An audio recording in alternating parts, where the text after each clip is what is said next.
The Action Bible, chapter 34, the plagues. But while Pharaoh watches, the serpent of Aaron swallows the serpents of the Egyptian magicians. Though disappointed, Pharaoh refuses to admit that Moses' God is more powerful than the gods of Egypt. Again, Moses asks for God's help, and again God tells him what to do. In the morning, Moses and Aaron meet Pharaoh on the bank of the Nile River. Don't you have anything better to do than bother me during my morning bath? Because you won't let the Hebrews go, the river will be turned to blood.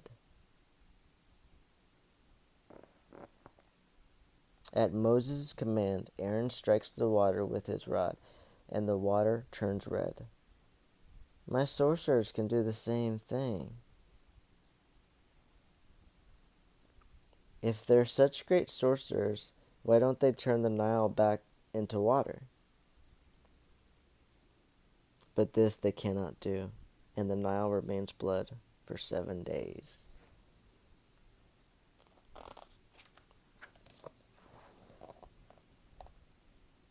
The Egyptian women are unable to wash their clothes in the bloody river. Men have to dig wells to find drinking water.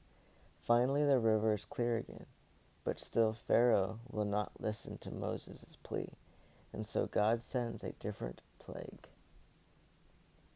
In the streets of the city, frogs, millions of them, everywhere. And in Egyptian homes, eek, my flour is ruined.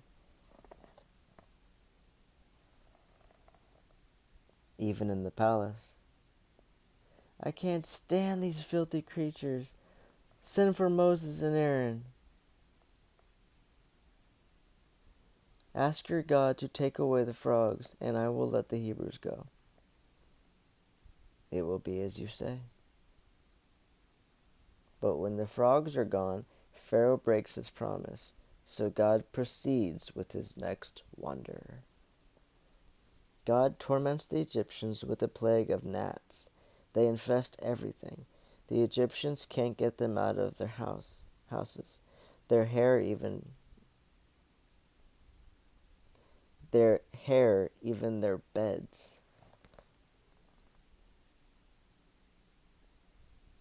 Pharaoh tries to bargain with Moses, but Moses stands firm on his request. Once again, Pharaoh promises to free the Hebrews, but when the gnats are gone, he hardens his heart again.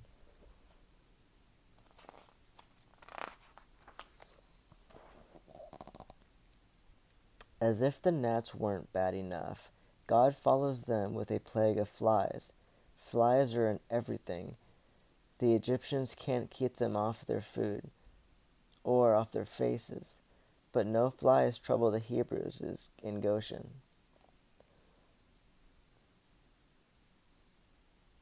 Can't you worship your God here? No. Okay, you can go. But like before, Pharaoh changes his mind. Then God sends diseases upon the Egyptians' animals and livestock. Many of them die, but Pharaoh's heart is unyielding. God gives Moses his next instructions. He and Aaron interrupt Pharaoh's court and throw soot in the air.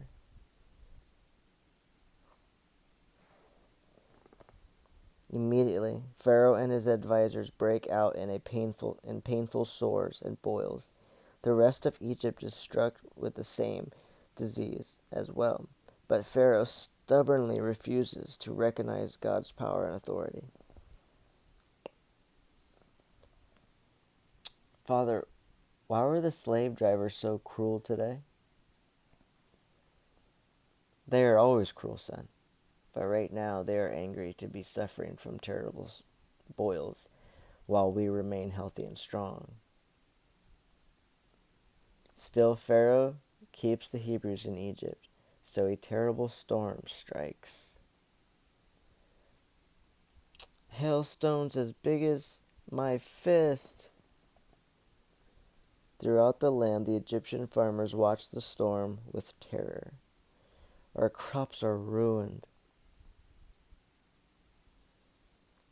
But no hail falls in Goshen, where the Hebrews live.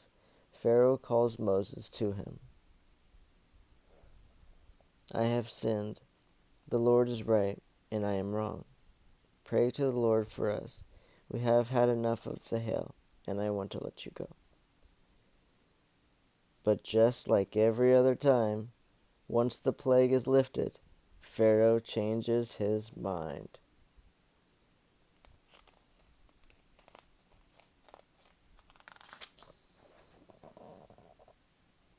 How long will you refuse to humble yourself? Let my people go, or I will send locusts to destroy anything that's left in this land. Pharaoh's advisors agree with Moses. Please, just let the Hebrews go already. Don't you realize that these plagues have left Egypt in ruins? Already it will take us years to recover from them.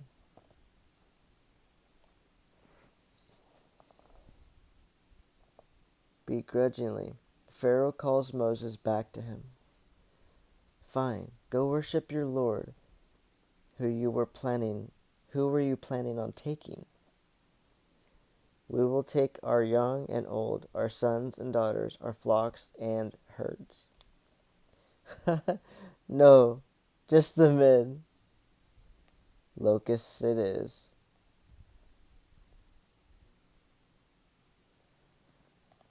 God sends locusts, which devour anything that wasn't destroyed by the hailstorm.